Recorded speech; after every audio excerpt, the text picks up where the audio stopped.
el Dr. Teoto se sumerge una vez más en el misterio de la autoinmunidad. ¿Qué será lo que descubra el día de hoy? Así es como descubre el Dr. Teoto uno de los problemas que más adelante conducirán a autoinmunidad. Hola, hola, ¿cómo estás? Espero que muy bien. Hoy vamos a seguir hablando sobre este muy interesante tema que es los linfocitos, con la mirada a poder terminar de entender por qué en algunas personas se desarrolla autoinmunidad. Recordemos que los linfocitos son uno de los muy extensos grupos de glóbulos blancos, que así es como los conociste en la primaria. Su nombre más adecuado, médicamente hablando, es leucocitos, y llevan dicho nombre porque podría decirse que son las células blancas, dado que no se tiñen de rojo como suele suceder con los eritrocitos, con los glóbulos rojos, y no es que en sí tengan un color blanco. De hecho, tú puedes ver cómo se alcanzan a ver en el microscopio, aunque claro, aquí ya se les puso diversos pigmentos.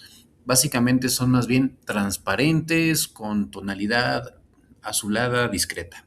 Pero si nosotros hacemos una investigación al microscopio de tipo histológico, precisamente podemos encontrar unos pequeñines por ahí que incluso aquí puedes ver el dibujo, que es un esquema, que tienen muy importante función, sobre todo cuando hablamos de la vigilancia inmunológica y de la respuesta de adaptación.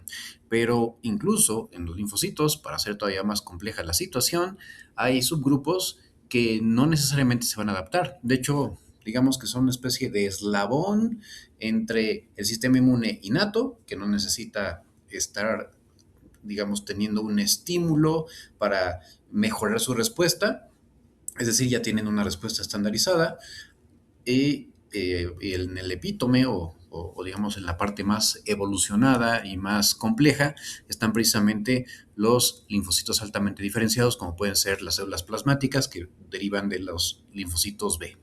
Pero hoy nos vamos a centrar en los subtipos de linfocitos T para terminar de ir generando la expectativa más clara de cómo es que llega a eventualmente producirse autoinmunidad en algunas personas. Para poder entender bien los conceptos y aterrizar bien las ideas, es muy importante que quede claro de qué estamos hablando. Entonces, aquí puedes ver un esquema muy sencillo en donde justo te das cuenta cómo en la parte superior está la célula madre totipotencial, bueno, más bien pluripotencial, porque la totipotencial es la que fue, podríamos decir, su abuela, y esta, una vez que va teniendo una serie de cambios epigenéticos, entonces se va diferenciando dependiendo del microambiente y dependiendo de cómo esté la programación en los tejidos a los cuales van llegando sus células hijas. Entonces, tiene dos grandes grupos de, digamos, células madre comprometidas, que son también pluripotenciales, como son las mieloides, de las cuales puedes darte cuenta que van a surgir algunos tipos de glóbulos blancos o leucocitos, que son los granulocitos, dentro de los que están los neutrófilos, los basófilos, eosinófilos, que ahorita no vamos a hablar de ellos.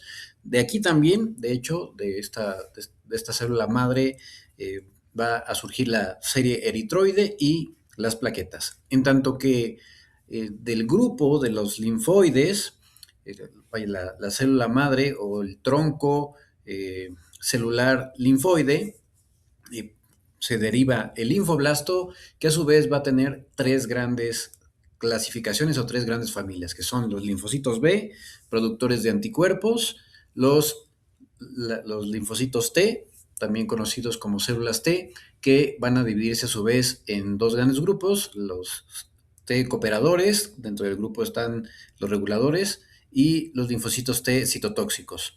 Y finalmente, dentro de este mismo, con un patrón muy distinto en cuanto a su receptor, las natural killers, que forman parte. Y mira, justo para que te des una idea de cómo es de vasta la familia de glóbulos blancos o leucocitos, esta es una infografía que yo hice con inteligencia artificial, en la cual puedes encontrar, de hecho, figuritas de diversos tipos de glóbulos blancos. Dentro de ellos están, por ejemplo, los monocitos, que se van a diferenciar a macrófagos, y bueno, además dentro de los macrófagos también existen distintas subpoblaciones, los M1 y M2, dependiendo de si son proinflamatorios o si están ya, digamos, en una fase más diplomática y quieren terminar de controlar el fuego.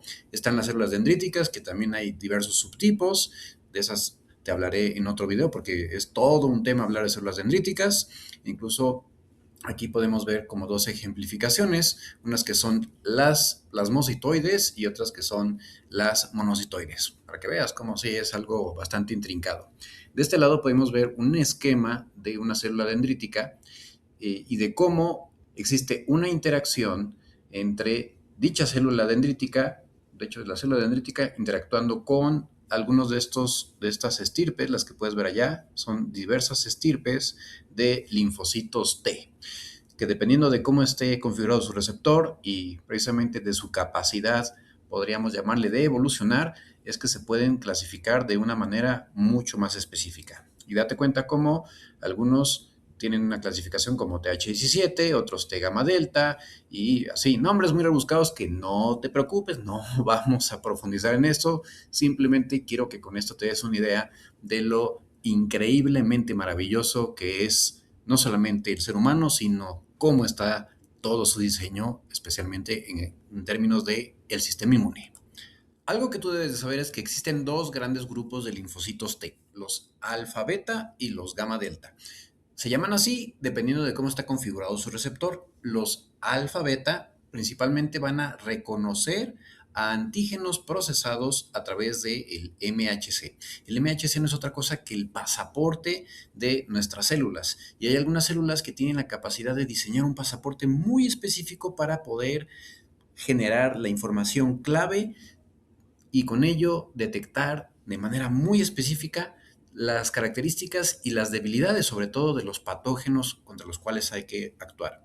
En tanto que los linfocitos que son gamma delta tienen la capacidad de reconocer directamente, sobre todo lípidos, y estos no requieren una inducción inmunológica. Eso tiene sus ventajas y desventajas. Los alfa beta requieren, además de dicha inducción, una serie de mecanismos de potenciación. Justamente cuando esos mecanismos de potenciación se salen de control, es una de las vías que puede llevar a la autoinmunidad. Y es un proceso por ello que tiene que estar muy bien controlado, muy, pero muy regulado.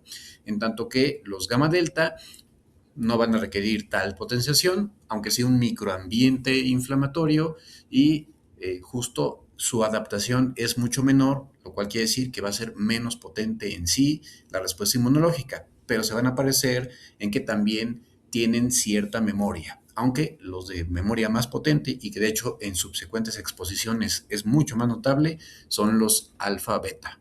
¿A poco no es increíble y complejo todo lo que involucra el sistema inmune?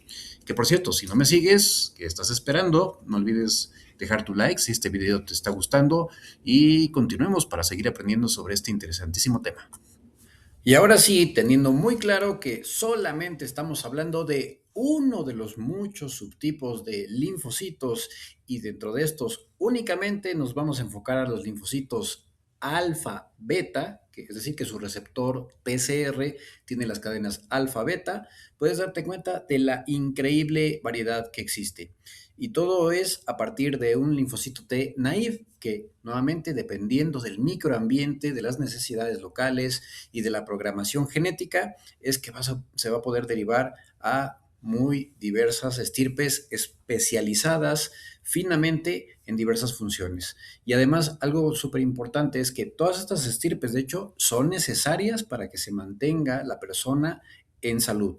Pero algunas de estas, como veremos inmediatamente, si se salen de control o si se pierde esa fineza para regularlas, entonces justo pueden surgir las enfermedades inmunomediadas, tanto autoinflamatorias como autoinmunes. Hablemos de los TH1, que son de los primeritos que se describieron como subpoblaciones de linfocitos T. Estos van a surgir como una necesidad para poder explotar o mejorar en cuanto a la eficacia de manera robusta de los macrófagos contra microorganismos intracelulares, es decir, principalmente virus y ciertas bacterias como la bacteria de la tuberculosis.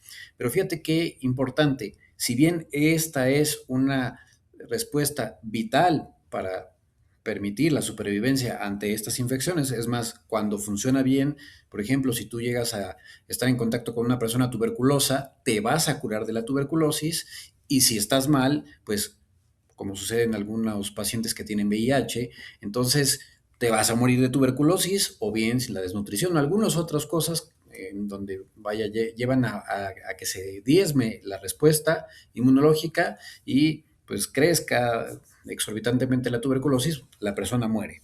Pero si estos linfocitos TH1 se salen de control o se vuelven autónomos, entonces se puede llevar al desarrollo de una enfermedad autoinmune. De hecho, justo este es uno de los marcadores típicos de la artritis reumatoide, una sobreexpresión de esta subpoblación de linfocitos T que contribuyen precisamente a la respuesta inflamatoria apabullante. También se ha descrito en otras enfermedades autoinmunes como es la esclerosis múltiple. Existe una subpoblación muy interesante de linfocitos T cooperadores o T-helpers, que anteriormente se clasificaban como TH1. De hecho, antiguamente se hablaba únicamente de TH1 y TH2. Hoy, como ya viste, se ha diversificado muchísimo dependiendo de su especialización. Los TH17, de hecho, son fundamentales para combatir infecciones, sobre todo por hongos, incluyendo las levaduras, por ejemplo, cándida. En cuanto a los hongos, los dermatofitos, como pueden ser los que te producen el pie de atleta, entre otros muchos tipos de hongos, así como bacterias que son piógenas o las que producen pus, que son extracelulares, como el estreptococo o el estafilococo. Y ve, algo de gran relevancia es que esta población es vital para sobrevivir contra la colonización. Bueno, cuando la colonización se llega a salir de control, justamente es porque no están funcionando correctamente estos, y claro, hay otros grupos celulares que los apoyan, y interesantemente producen interleucina 17 y 22. Pero fíjate nada más que la interleucina 17 tiene una gran cantidad de subtipos. Dependiendo de cada subtipo, va a tener una particularidad, pero incluye desde la regulación y la atracción de neutrófilos hasta el inducir la producción de proteínas antimicrobianas en los enterocitos, o sea, las células que protegen o recubren el intestino, así como los queratinocitos, justamente contra bacterias que son extracelulares, a pasar a incluso favorecer el desarrollo de erosiones, o sea, la destrucción del hueso. También la interleucina 22, interesantemente, tiene un papel regulador de gran trascendencia. De hecho, hoy ya se habla de una estirpe diferenciada de TH17, que es la TH22, que sobre todo va a producir interleucina 22, que en condiciones normales ayuda a que el intestino tenga esa capacidad de discernir o de, digamos, regular de manera diplomática pero eficaz las bacterias con las cuales está en contacto constantemente. Esta interleucina 22 también es muy importante para lograr la reparación ósea en el contexto de alguna lesión. Pero si se sale de control, es la que va a llevar a la formación de calcificaciones fuera de orden, sobre todo en las uniones de los ligamentos o de los tendones con el hueso.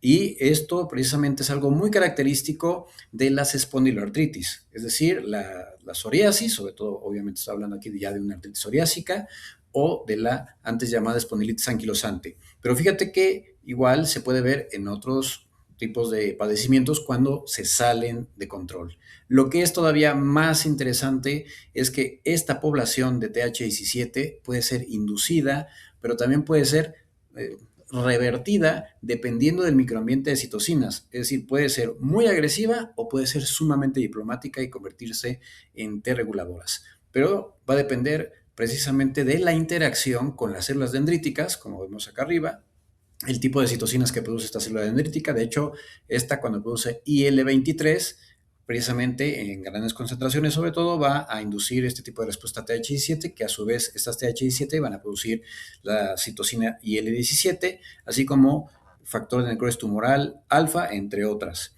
Y bueno, en la medida IL-22, pero ya vemos que también hay células altamente diferenciadas. Entonces, ¿qué te quiero decir con todo esto?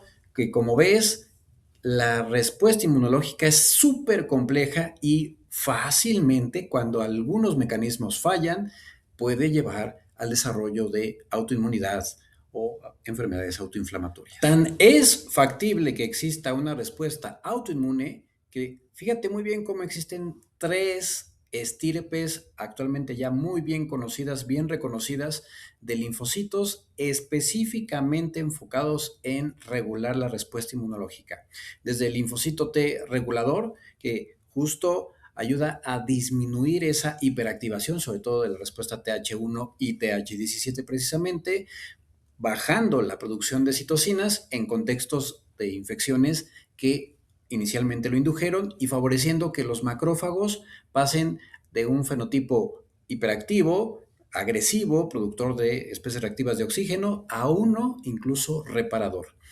Y además hay tanta importancia en mantener el control sobre estas, que son los linfocitos B, que posteriormente pueden transformarse, digamos, evolucionar, por decirlo de una forma hasta cierto punto coloquial, evolucionar hacia fábricas productoras de misiles de alta precisión, llamados anticuerpos de alta especificidad. Tan importante es justo ese proceso que fíjate cómo esto debe de existir y justo si alguna de estas estirpes falla, es que pueden aparecer enfermedades autoinmunes. Por ejemplo, mira, algo que se ha visto es un defecto en el funcionamiento o una disminución de las poblaciones de linfocitos T reguladores en artritis reumatoide, diabetes mellitus de tipo 1, que es la que le da a niños y es de tipo autoinmune, miastenia gravis, e incluso también se ha visto una disminución notable en pacientes que tienen espondiloartritis, justo así como enfermedad psoriásica. Estos TFH, que en realidad son una derivación de los TH2, a lo que ayudan es a mantener un adecuado balance e incluso favorecer una adaptación mucho más específica de los linfocitos B y se logra la regulación, debe haber un equilibrio entre estas estirpes a través de los TFR, que son los linfocitos T reguladores foliculares. Entonces, date cuenta que hay diversas citocinas que los caracterizan, que los producen en mayor cantidad, que están especializadas, y dependiendo entonces de que esto se mantenga de una manera armónica, es que la respuesta inmunológica será eso algo útil, eficaz y seguro para tu respuesta contra agentes invasores o se puede convertir justamente en autoinmunidad, aun cuando hayas nacido sin ningún defecto genético. Así de complejo es esto y, por supuesto, es tan importante que te des cuenta cómo hay que seguir profundizando. Así que no te pierdas el próximo video, dale like, comparte, activa la campanita y nos vemos en la siguiente entrega.